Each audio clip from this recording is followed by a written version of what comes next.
Enquadrou? Fernando Veloso, nós queremos saber quem você acha que é. Eu acho que eu sou um pintor. Mas não tenho muita certeza, aliás, como não tenho certeza de nada na minha vida. Mas eu sou um curitibano. Eu nasci na rua Emiliano Perneta, num frio danado, no 9 de agosto de 1930. Mais ou menos na época que o Getúlio passou por aí com a Revolução de 30. Era uma cidade pequena e continuou uma cidade pequena por muito tempo. A minha infância, que aconteceu toda em volta de onde eu morava, na casa dos meus avós maternos, Evaristo e Amália Perneta, não tinha um espectro muito amplo de caminhadas, porque eu estudava no grupo escolar que ficava em Emiliano Perneta. Embaixo do Instituto de Educação havia uma escola primária anexa ao Instituto, onde eu fiz o meu grupo escolar, que se chamava... Um pequeno capítulo anterior foi a minha passagem por Florianópolis.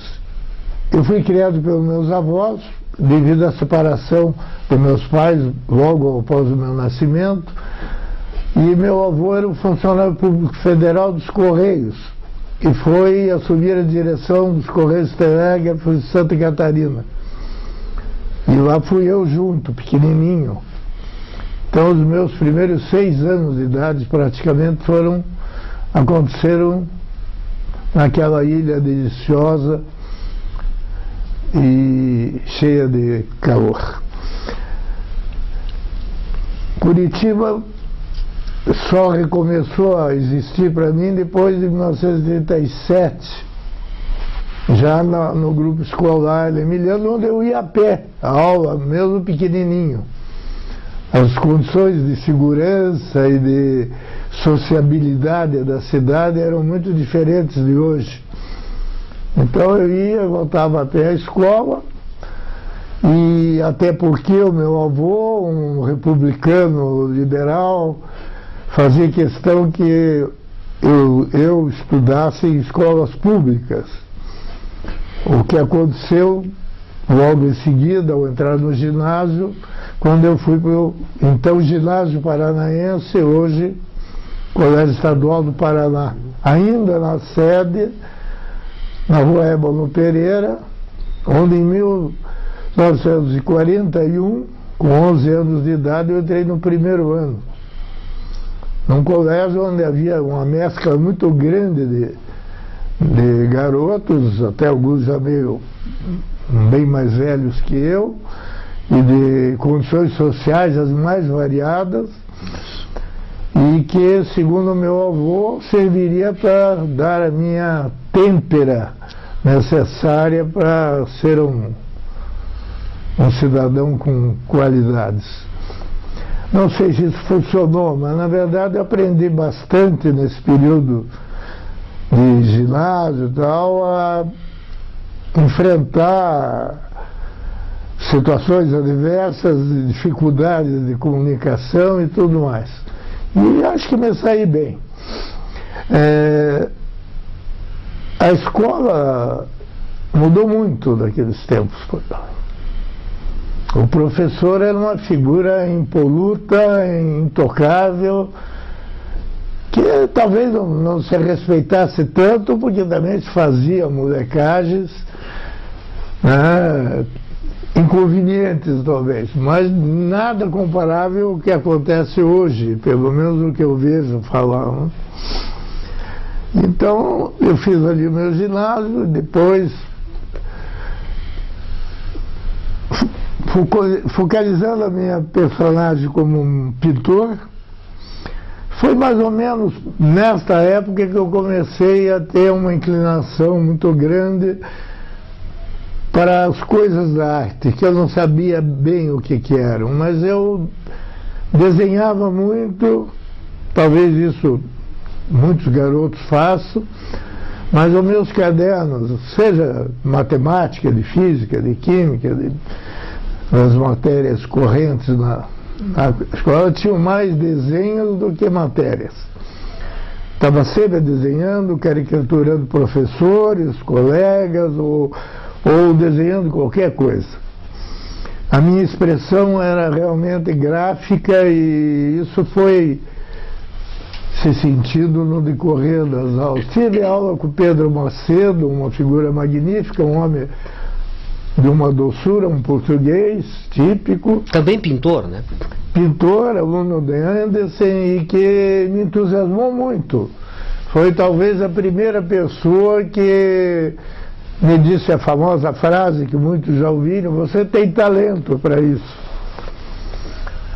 Mais tarde, na época, Curitiba, já mais adiante um pouco, quando eu comecei a realmente acreditar que deveria fazer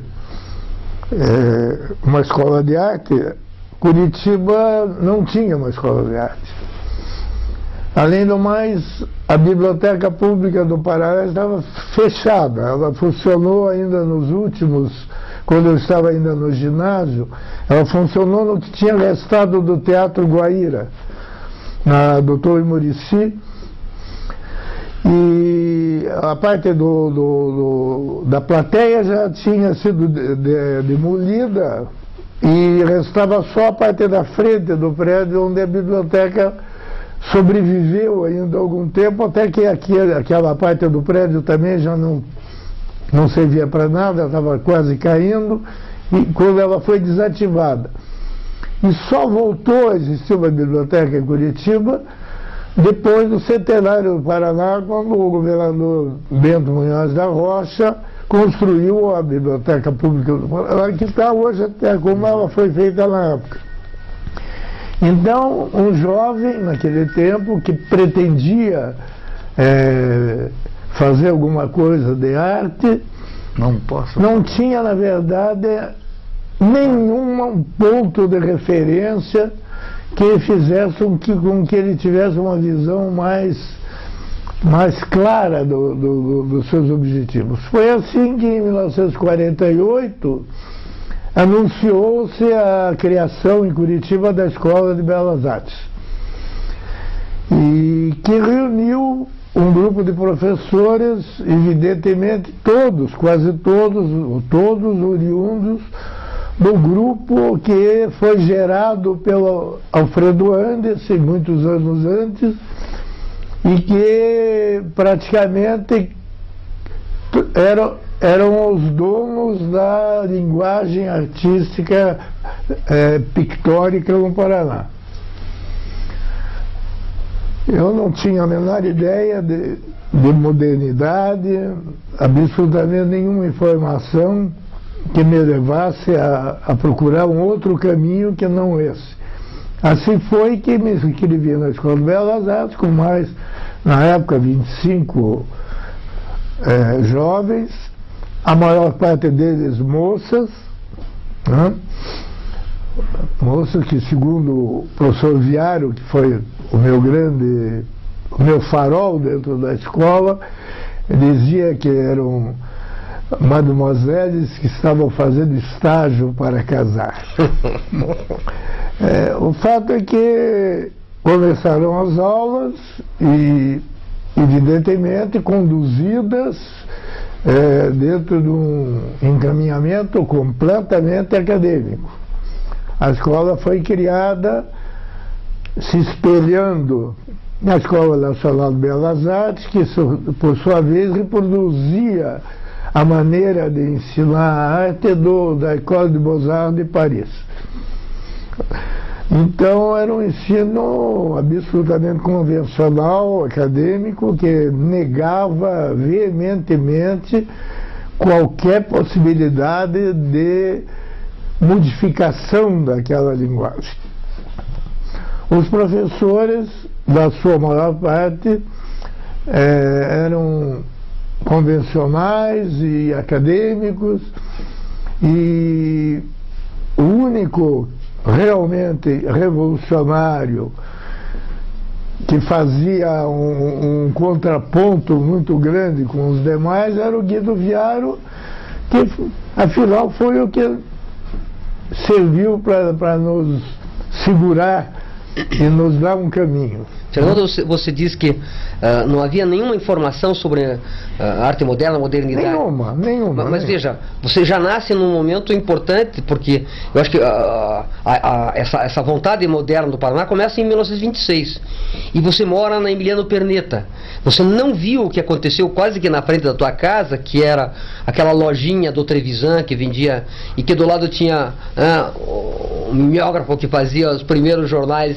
Não, mas aí o Trevisan já foi um pouco depois disso, não? Mais ou menos. Mas 46, né? Não, fora do Viaro, realmente não havia nada. Primeiro que o Trevisan era meu vizinho desde menino. Pois é. Mas ele nunca saía da janela, no máximo. Ele não vinha na rua, ele não brincava na rua. O Trevisan era um menino que ficava, eu via com aquele até hoje, óculos de fundo de garrafa, no máximo na janela. Ele era muito recluso. Não vinha. A gente jogava até bola na rua Emiliano Perneta, do lado da igreja dos polacos ali. Mas eu não tinha contato. O contato que tive com ele, amistoso, foi bem posterior, né? Mas além do Viaro, eu sei que vocês tiveram aula com um cara que é excepcional, que é o Bruno Eney. Sim, aí já era Belas Artes. Mas não tem nada a ver com pintura, com artes plásticas. O Bruno Eney foi... Estética. Não, na Belas Artes eu destaco, do meu ponto de vista de aproveitamento, o professor Davi Carneiro, que me fez ver todo o conhecimento da arquitetura, da arte antiga, de maneira muito clara, porque tinha uma objetividade muito grande na maneira de ensinar, tinha uma memória prodigiosa e realmente tinha uma didática de conferencista, né? Então ele dava realmente aulas muito boas e era muito metódico, de modo que isso me serviu muito para me dar uma estrutura de conhecimento mais da arte antiga e da arquitetura. Mas não havia em nenhum lugar na cidade de Curitiba um local onde se pudesse ver um livro ou um catálogo, alguma coisa de coisas modernas. Então isso foi correndo, aí, isso de 48, a primeira grande luz, realmente, quer dizer, duas. A primeira foi a abertura da biblioteca, no Centenário do Paraná, e quase na mesma época, a primeira Bienal de São Paulo. Que nós formamos um grupo de alunos da Belas Artes, de artistas que não eram alunos, como o Previde, o Bacum e o Werner Hering, mas outros, e fomos num ônibusinho para São Paulo para ver Bienal. Aí foi um choque traumático, porque realmente era quase como pegar um bugre lá do interior do Mato Grosso e soltar em Nova York. Né? De um momento para o outro, aquele deslumbramento e também, no fundo, uma dúvida. Né? Eu devo confessar que no primeiro instante veio aquela ideia inevitável que estava sendo repetida por aqueles professores todos, de que a arte moderna, tudo aquilo era um charlatanismo, era uma tapiação, era uma forma de encobrir pessoas sem talento, etc, etc. Eu ouvia isso constantemente. Então, inevitavelmente, ficamos naquela coisa, o que é isso? Né? É isso. E dessa forma foi realmente esse momento, talvez, analiso hoje, tenha sido o instante que nasceu dentro de mim um sentido de que aquilo que eu estava fazendo na Escola de Belas Artes era superado, era uma tolice, não tinha nada a ver. E foi exatamente nesse momento que começou, dentro da própria escola, a nascer um grupo, entre aspas, chamado sempre dos modernos, né? O Salão de Belas Artes era a consagração da mediocridade. Da academia. Era a academia, já se sabia de um ano quem ia ganhar o grande prêmio, era a medalha de ouro, né, que era o ápice da glória provinciana, né? Então já se sabia, agora é a vez do fulano, é a vez do... E aquilo acontecia assim, e nós começamos a mandar nossas obrazinhas todas para o salão. Em geral eram recusadas, ou quando eram aceitas, eram colocadas numa virada de um corredor, num canto mais insignificante da sala. Aí o grupo, um segundo acontecimento que se soma aí, foi a criação, nem há criação nisso, da Garaginha. A Violeta Franco,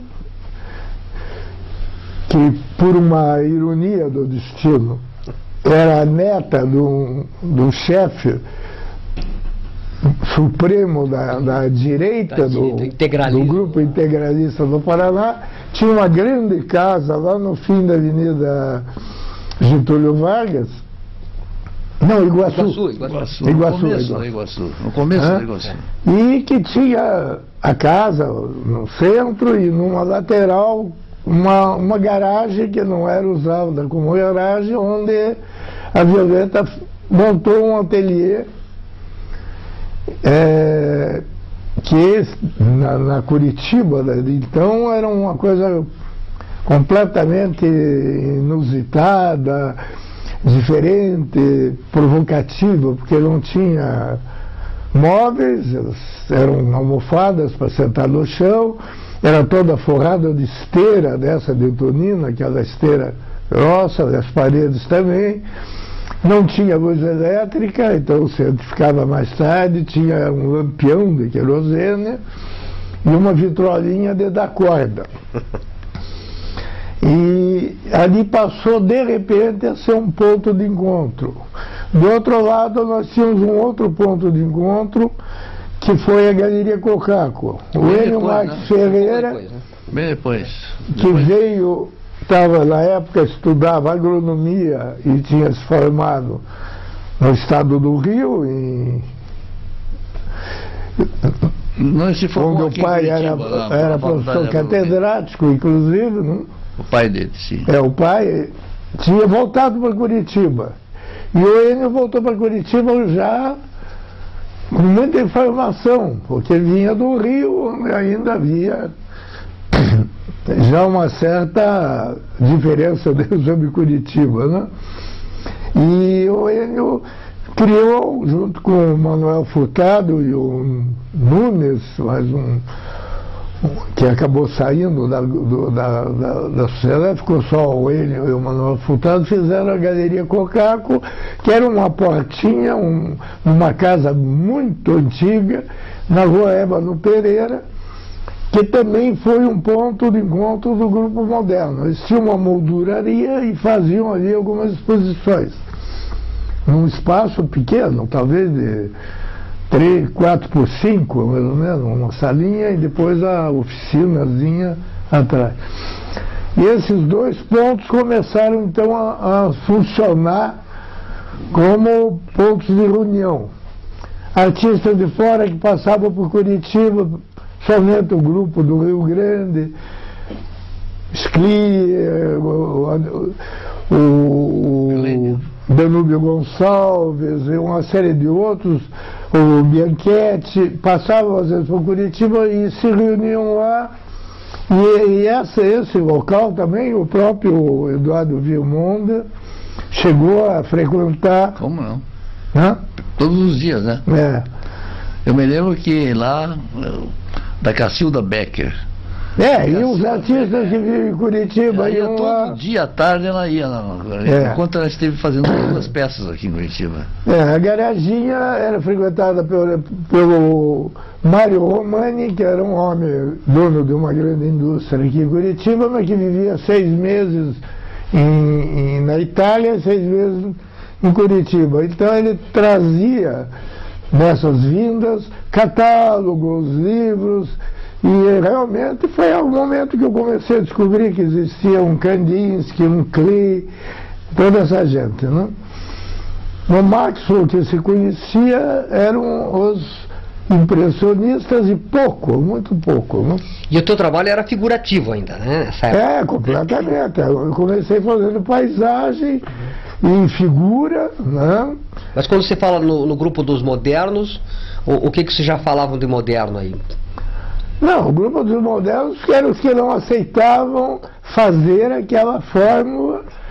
Puramente acadêmico. O professor Trapper, que dava pintura da figura humana, punha lá um modelo, tinha os 25 alunos pintando o mesmo quadro.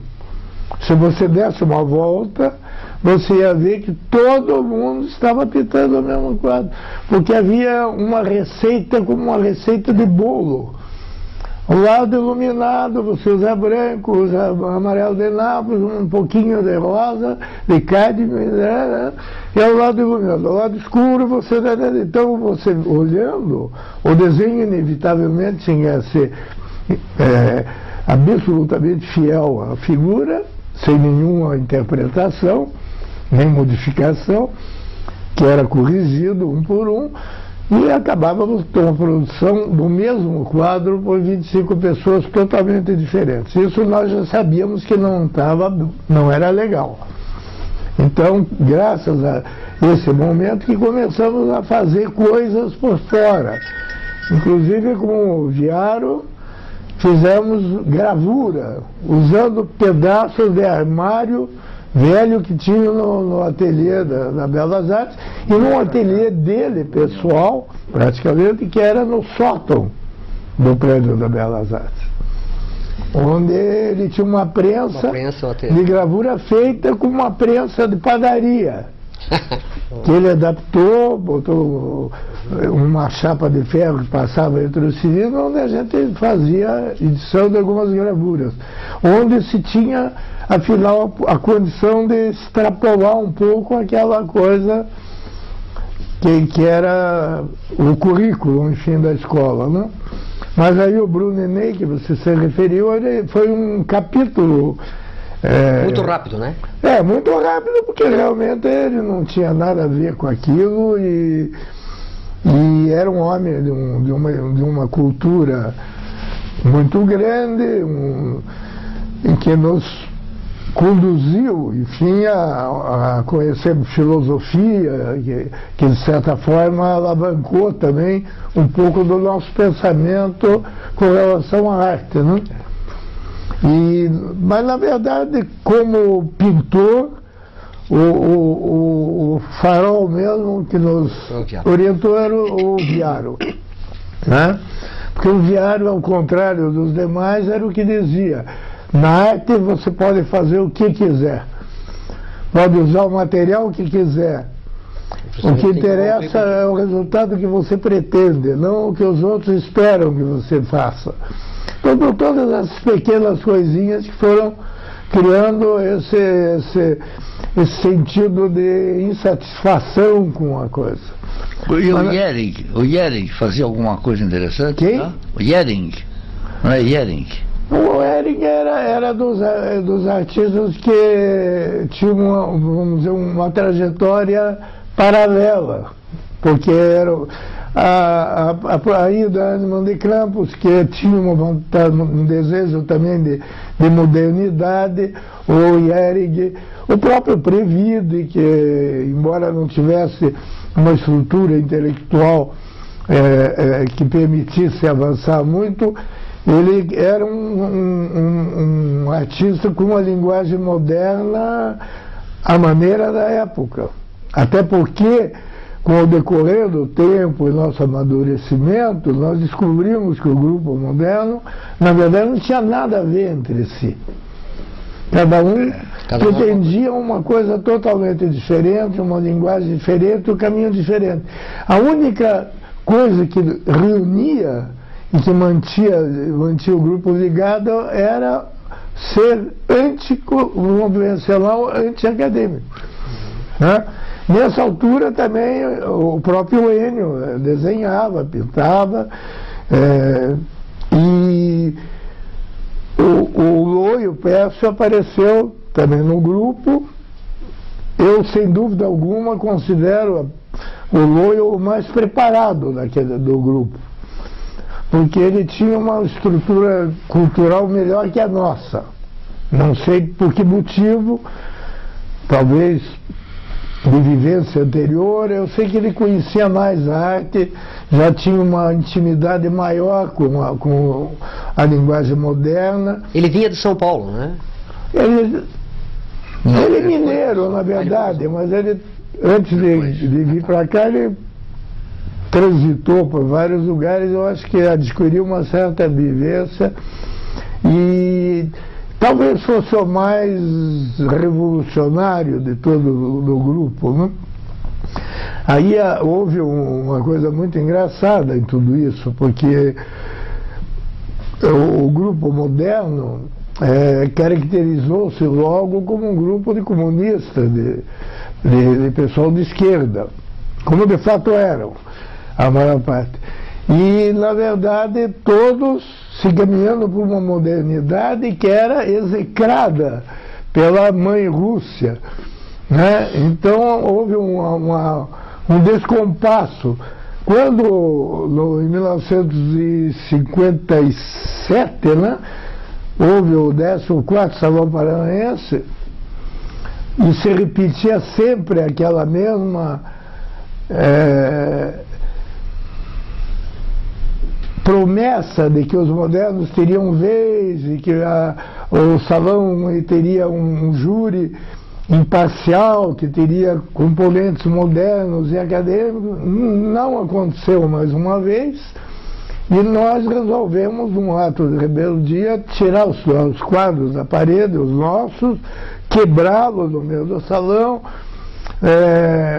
e isso graças a uma boa cobertura dos amigos jornalistas, que nós tínhamos muitos amigos jornalistas, né?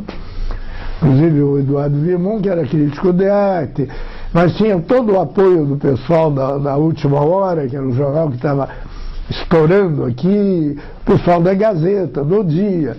Diário do Paraná. O Estado do Paraná, que era talvez o mais... Diário do Paraná, que era o Diário do Paraná, mais avançado. A Dermal Stress, que veio para Curitiba com um jornal inovador, trazendo uma apresentação gráfica moderna, diferente, que foi trazida pelo Benjamin Steiner, que ficou nosso amigo. Então, graças a esse grupo todo, que reunia jornalistas, escritores, o Wilson Riuapa, que fazia parte do grupo também ali. O René Dotti também escrevia, né? O René também participou bastante, mas o René tinha era mais ligado ao teatro, né? Uhum. Que também nós tínhamos ligações muito grandes com os grupos de teatro, né? E nessa altura, então, se fez essa revolta que foi, na verdade, até posteriormente escreveu, o próprio Lô escreveu um artigo que dizia o movimento que não houve, né? Ou coisa parecida.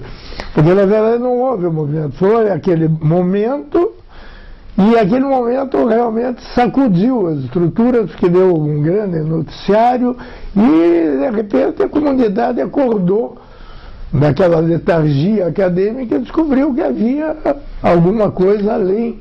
É muito importante. Do Alfredo Anderson. Bom, existe toda a tua carreira de pintor, mas nessa época você já tinha uma coluna, ou você fazia um programa na Rádio Guairacá?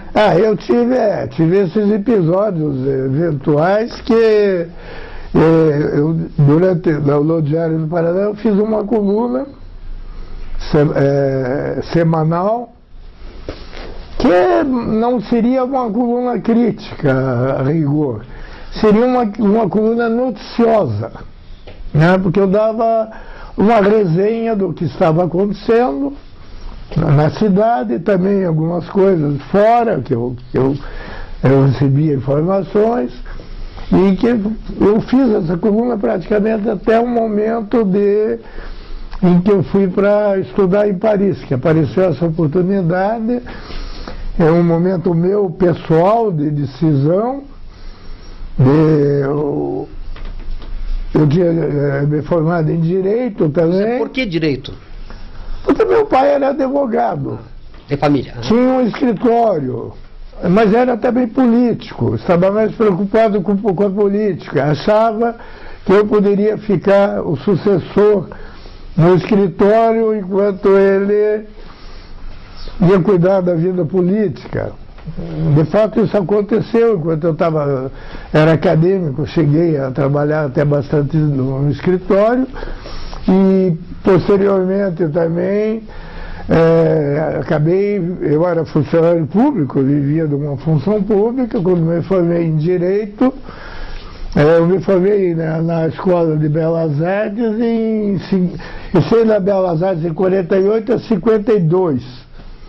Em 51 eu entrei na Faculdade de Direito da Universidade Federal, onde eu me formei em 55. Logo em seguida consegui um acesso a um cargo na carreira de advogado, em que pouquíssimo eu atuei, porque em seguida eu consegui, sempre fui chamado para cargos na área da cultura. Mas, mesmo que você não tenha seguido, o que me chama a atenção é que no meio artístico tem muitos que são formados em Direito. Inclusive, historicamente, você vê Matisse, era formado em Direito. Kandinsky era formado em Direito. Há alguma coisa ali? Nós temos aqui o Virmont.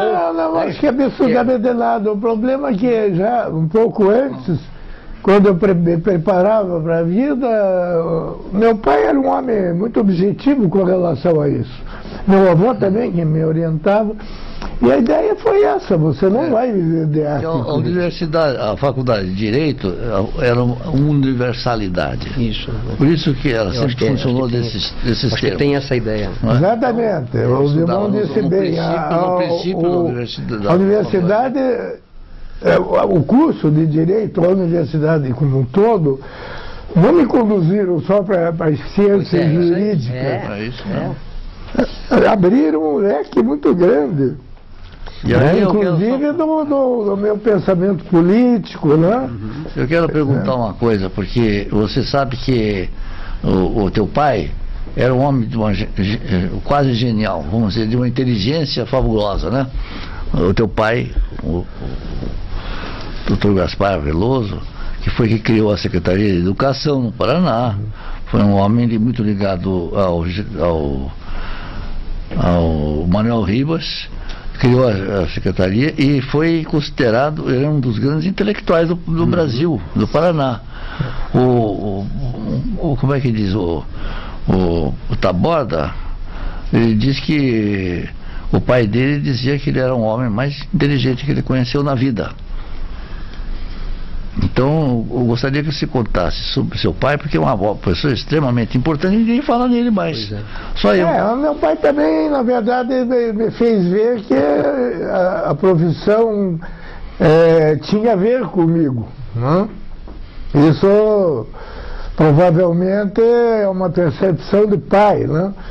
E ele foi um inovador também, foi um contestador, e ele foi, antes de ser o primeiro secretário de Educação e Cultura do Paraná, pasta que ele praticamente montou, ele tinha sido o diretor de Instrução Pública, que era o nome que se dava ao que foi depois a Secretaria. Ele era muito jovem quando assumiu, ainda durante a intervenção do Manuel Ribas, no período do Vargas. E o meu pai, entre outras coisas, que eu não cabe referir aqui, foi quem instituiu duas coisas que talvez ninguém saiba, que são muito marcantes na educação. ele que instituiu o ensino obrigatório da educação física nos colégios e a instituição das turmas mistas, porque antes as meninas e os garotos não estudavam juntos. Isso praticamente o crucificou como secretário, porque o ensino religioso, que era praticamente o dono do pedaço, mesmo nos colégios públicos, o diretor do Colégio Estadual do Paraná, o professor Ribeiro, que era um ex-seminarista. E em outros colégios ocorria a mesma coisa. Então essa gente ficou realmente indignada com essas inovações. Não? Ele que transformou a antiga escola normal no Instituto de Educação. São coisas que ele foi feito, tá? Porque Fernando, a gente costuma falar com você sempre como artista. Mas você não foi só isso, por isso que eu acho que essa visão do direito... Eu acho que você foi um agente cultural, você foi um crítico de arte. Mas aí eu vejo sobre a seguinte ótica. Os quadros que compõem as pessoas interessadas em cultura, no Brasil em geral, em Curitiba especificamente, é muito pequeno. Nós tivemos sempre que dividir, como o Vilmon, como você, várias atividades, né?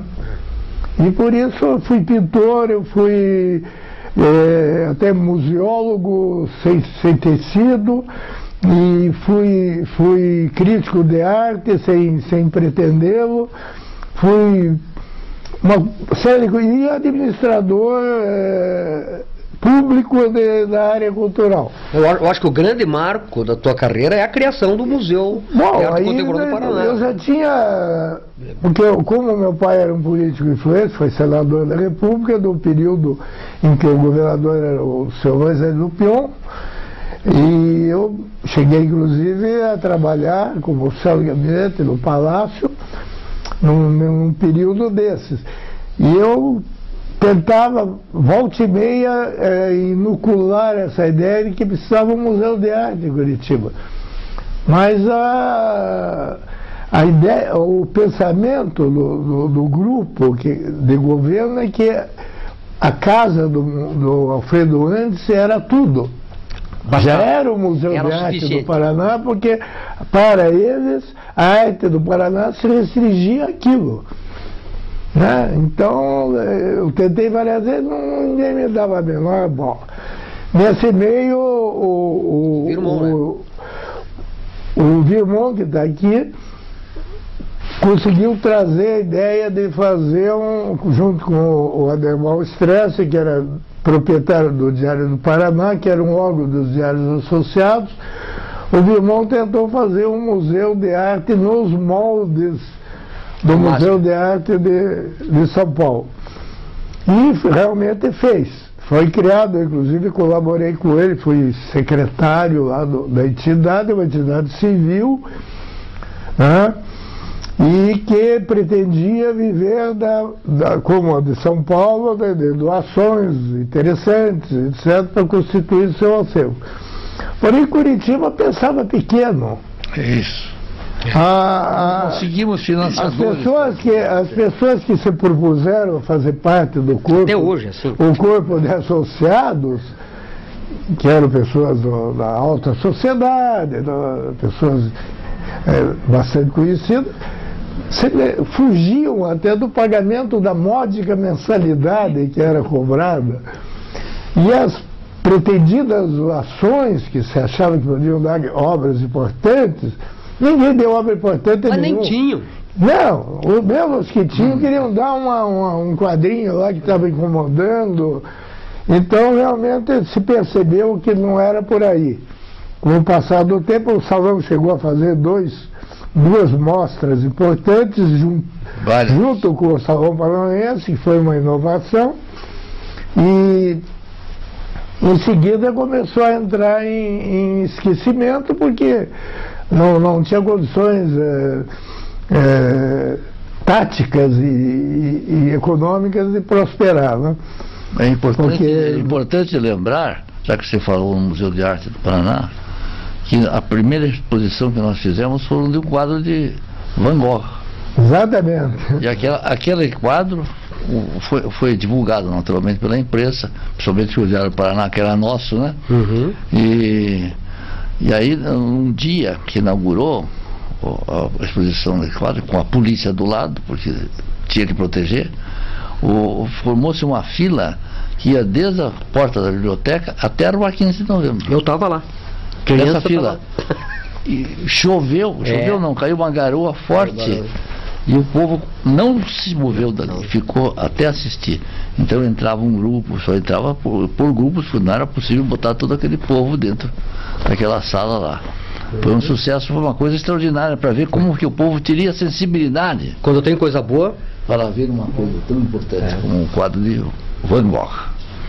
É isso, desculpe. Mas aí, em 1959, me apareceu um momento na minha vida que eu pensei, o meu negócio é pintura, então vamos fazer alguma coisa para ir em frente, né? Aí apareceu uma oportunidade, até porque devo confessar que isso aconteceu graças à posição política do meu pai, né? Sem dúvida alguma, porque quase ninguém naquela época conseguia viajar para o exterior. Isso hoje é banal, é fácil. Na época era muito difícil e graças à posição dele eu consegui pleitear e consegui uma bolsa de estudo através da Aliança Francesa, propiciada pela Madame Helena Garfunkel, que me permitiu ir estudar em Paris. Em Paris, posso fazer uma pergunta? Por que? Perdão. E como é que você foi estudar com o André Lhote, que era um pintor e um teórico importante? Durante os salões paranaenses, numa dessas oportunidades anteriores, quando nós já estávamos com o grupo moderno, chamado já na superfície, nós começamos a ter contatos e trazer para cá inúmeros artistas de fora, e numa dessas vindas, num desses salões, veio aqui o Frank Schaffer, que era um artista carioca, que tinha sido aluno do Lhote em Paris e tinha sido aluno também do Arpar Cenes, marido da Vieira da Silva. E ele fez uma amizade comigo, nos entendemos muito bem, e quando chegou a hora de que eu comecei a demonstrar esse desejo de estudar em Paris, o Frank Schaffer se ofereceu para escrever para o Lhote, que já não estava mais aceitando alunos, porque estava já com bastante idade, pedindo que ele me recebesse como aluno na academia dele. E foi assim que eu tive a condição de estudar com o Lhote, que eu pessoalmente não tinha muita referência, né? E na verdade era o único dos grandes teóricos do cubismo que ainda estava atuando, né? E foi dessa forma que eu fiquei de 1959 a 1961, e ainda com meus olhos voltados para uma pintura figurativa. Aí vem um pequeno detalhe que eu até gosto de colocar sempre, que o próprio Viário dizia: por que você não faz coisas abstratas e tal, porque você tem um pendor para isso. E eu tinha um pudor, um obstáculo, porque como nós éramos todos de esquerda, e a arte abstrata era abjurada pelo figurino da matriz soviética, ninguém sentia vontade de trilhar esse caminho, que era acusado de ser uma linguagem da burguesia decadente, dos ricos, dos privilegiados. Isso fez não só comigo, mas com boa parte dos companheiros do grupo moderno de não se revelar a caminho da arte abstrata. Mas chegando em Paris, porque o Frank Chaper, que analisou meu trabalho na época, disse, olha, eu acho que eles têm uma tendência para uma coisa arquitetônica, equilibrada no teu trabalho. Eu tenho a impressão que o Lott é o homem para você.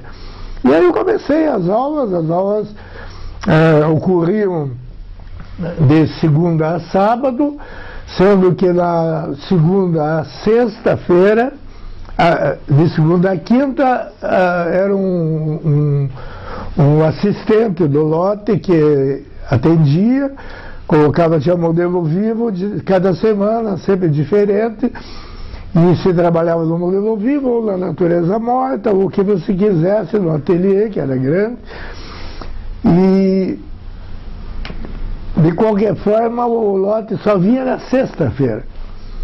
Na sexta-feira ele chegava com aquele mau humor francês típico, e ele já tinha um problema de catarata, tinha que usar uma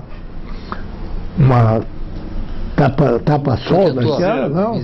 Protetor. Um protetor daquele, óculos. E esse dia tinha uma coisa muito interessante, porque além dos alunos, que eram pagantes todos, não era uma academia privada, tinha ele cobrava a entrada como um espetáculo. Pessoas que não eram alunos pagavam um bilhete para assistir essa aula. Então ficavam os alunos no centro pintando, e essas pessoas, 15, 20, em volta assistindo. Porque aí o Lott pegava de aluno em aluno e aí estraçalhava, né? Chamava de, não sei por que eu saio da minha casa para ver esse lixo. Mas aí ele dava realmente a grande aula. Que aí ele era uma conferência. Cada quadro, ao dissecá-lo e ao criticá-lo, ele dava realmente a aula que nós apreciávamos e essas pessoas também. Mas nesse meio eu comecei a me encantar com a abstração, porque eu tomei conhecimento, mais do que as aulas, que o curso, a grande escola foi Paris como um todo. O ambiente. A frequência aos museus, a descoberta de livrarias imensas, entulhadas de livros de arte, de bibliotecas, de cinematecas. Tudo isso somado veio constituir realmente o grande empuxo, a mola que me jogou para outros caminhos. Mas eu não podia também. O Lott odiava a abstração, né? Como odiava inclusive a maneira de se usar uma textura. Tanto que, como eu já me referi anteriormente, ele me chamava de pâtissier brasileiro, né? Porque eu usava muita espátula e muita tinta, não? Mas nesse momento eu comecei a fazer algumas experiências, inicialmente em casa, e aos poucos comecei a levar devagar a academia do Lott, né? Até dando menos interesse à academia e fazendo mais em casa, trabalhando mais em casa, já numa linha abstrata, que eu tinha tido aí o conhecimento da École de Paris, de todos aqueles grandes artistas do mundo inteiro que estavam ali formando uma comunidade contemporânea na época, não? E foi nesse momento que veio a luz e eu comecei realmente a fazer uma pintura propositalmente abstrata, né? Embora no decorrer do meu trabalho mais para frente eu descobri que tudo aquilo do cubismo, do Lott, de todo aquele meu conhecimento de composição, de estrutura, de equilíbrio, de formas, etc., que tinha aprendido lá, Era a base do meu trabalho, porque ele começou a voltar, não voltar à figuração, mas voltar a se constituir de uma estrutura mais cerebral do que aquela que eu pretendia inicialmente. Então eu fiquei naquela coisa, eu estou entre o emocional, mas não posso ser um pintor só um taxista, não sou um filho de Van Gogh, eu não sou de emoção, de simplesmente me levar pelo momento, pelo impulso, eu sou de organização, de estudar o trabalho, de fazer estudos, de fazer esboços, de organizar o espaço e de pintar. Então tentei, daí em diante, organizar a obra a partir de uma ideia já pré-concebida, já anteriormente determinada, e depois, no momento da pintura, aí sim deixar o bicho solto, deixar a emoção vir à tona e que, de certa forma, viesse a parte mais emocional, mais do coração do que do cérebro. Muito bem. E outro lado importante teu, quando você volta, praticamente você vai liderar um grupo que já tinha nascido em 57, né? Mas esse grupo de modernos vão girar um pouco em torno de você. E é daí que vem a ideia de continuar o trabalho que o irmão já tinha tentado, né, de criar o museu? Não, aí eu vi também uma coincidência, né? De ter um grupo de pessoas interessadas no assunto, né? Eu nessa altura era uma coisa. E quando você ainda estava na Europa, houve o primeiro salão. E nesse primeiro salão ganharam o prêmio o Calderari, o Osório, o Brzezinski, como é o nosso amigo que está lá em Paris há muito tempo, que pinta, o Juarez Machado. Juarez e o Enio foram os que ganharam o prêmio. Que nos criticaram que só devam os prêmios para desconhecidos. Vocês vão ver o futuro, né? E o futuro está provando que nós estávamos sendo quando eu cheguei, no ano que eu cheguei, você fez uma exposição e concorreu e ganhou o primeiro prêmio do nosso salão. Eu fui premiado porque eu era novidade, eu era o prato do dia, né? De modo que realmente, quando eu cheguei, eu ganhei os dois grandes prêmios, que era a medalha de ouro do Salão Paranense e o do Salão de Primavera, né? E houve um interesse realmente pelo o que eu tinha a contar, etc. Talvez isso tenha produzido, não digo uma influência, mas deu um impulso, talvez, para muita gente se encorajar. E aí houve um momento da arte abstrata ter um crescimento grande, uma aceitação mais ou menos boa já por parte da comunidade, etc. Agora, o nascimento do museu, que estava na minha cabeça sempre, foi já um episódio diferente. Porque quando eu voltei como funcionário público, tinha que assumir uma função que o governador na época, Ney Braga, queria que eu fosse para o Departamento de Cultura, que já estava sendo dirigido pelo Enio Marques Ferreira, meu amigo, companheiro de toda essa luta. E aí, nesse momento, eu comecei a participar, inclusive, havia um colóquio de museus de arte do Brasil, que cada vez era numa cidade. E eu fui indicado para participar, embora não houvesse museu no Paraná. E nesse grupo, realmente me empurraram. Você vai ter que criar esse Museu de Arte do Paraná. E um dos que deu mais força foi o Walter Zanini, que na época era presidente dessa instituição e que era o diretor de um dos melhores museus do Brasil, que era o Museu de Arte Contemporânea da USP. Né? Então ele me propiciou, inclusive, a oportunidade de conhecer o funcionamento do MASP de São Paulo, o regulamento, etc. Eu peguei esse material e fiz uma proposta da criação, que nessa altura já era governador Paulo Pimentel, e o diretor de cultura era o Wilson Andrade Silva, também amicíssimo nosso, e pintor. Então o Wilson conduziu isso ao Dr. Paulo, que topou a ideia, e o museu foi criado, não tinha sede. Eu era conselheiro da Associação dos Funcionários Públicos do Paraná, e tinha uma casa da associação abandonada na rua 24 de Maio, que eles não estavam usando porque tinham mudado a sede dali. Agora novamente é ali, mas já num prédio que foi construído.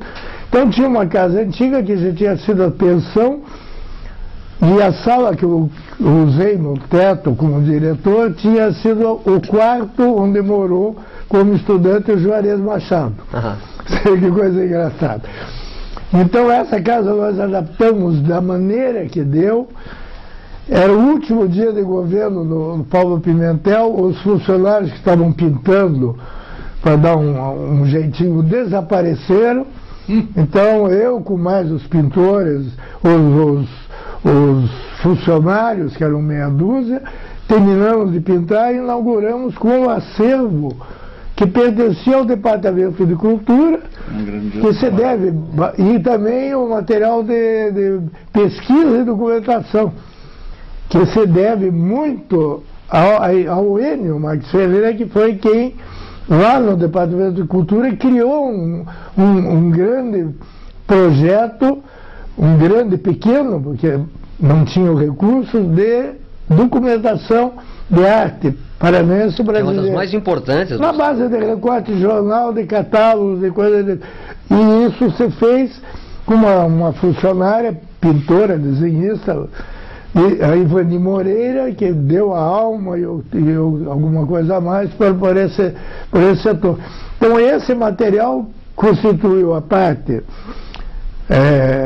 que eu considero a alma do museu, que é a documentação e pesquisa, e a coleção de prêmios dos antigos salões paranaenses e tal, que era bastante interessante, porque vinha muita gente de São Paulo e do Rio do Salão Paranaense, que passou a ser um salão de destaque quando se modernizou, quando abriu as portas para a modernidade.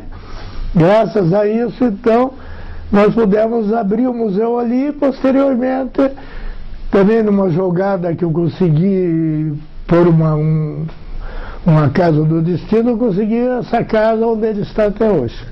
Isso, o que é importante aí é que você abriu toda a documentação da arte contemporânea do Paraná está ali, não só do Paraná, brasileira, né? E agora você diz que e o MAC USP também, né? A arte conceitual começa lá. Graças a isso tem um acervo que hoje não poderia talvez ser comprado, mas porque não haveria dinheiro para comprá-lo. Né?